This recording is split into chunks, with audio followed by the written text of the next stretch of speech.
Aka, OLXga qo'ydi degani arzon berish kerak degani emas-ku. Ishlab turgan g'alati endi. Prosta pul zarurlik uchun sotyapman. Qo'ruchini. Rahmat. Buyam omad. Ha, o'rtoq, yaxshimisan? Tuzumsan? Xonadonlar tinchmi? Bugun choyxona ekan, sani galing. Qayerda o'tiramiz, xudo xolisa? Bo'ldi, o'rtoq. Chakrash choyxonani hal qilib o'tdim. Hozir qaysi choyxonaga hal qilib, sizlarga hammaga yetib boraman. Gruppaga tashlab qo'yaman. Xo'p, o'rtoq. Xo'p. Aka, nomeringizni OLXdan oldim. Xaladilnik bo'yicha qonun. Ha, aka, eshitaman. Aka, buni ko'rinishi yaxshi ekan rasmda. Ishlash ham yaxshimi? Ha, aka, zo'r ishlaydi. O'zimga qolsa sotmas edim aka. Yaqinda o'z narsa savdoga olib quturgan edim. Prosta azgina pul joy bo'lib qoldi. Shunga sotyapman aka. Aka, bunaqa bo'lsa Telegramdan allakasini tashlab bering. Men borib olib ketaman.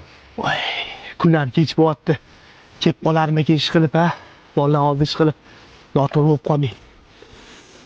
Telefon qilib qo'yingchi, voqliroq bozorga ham ulgurardim. Абонент временно недоступен. Voy. Telefonni o'chirib beryapti. Yoshroq bolalar gaplashuvdi o'zi boy. Yana bitta qilib qo'yingchi. Абонент временно недоступен. Telefonni o'chirib beryapti-ku. Bolalarga nima deyman? Yo, mani aldab o'yin qildimikan? Yo, balki telefonni batareyaga o'chib qo'yandir. Azir kutib turaychi.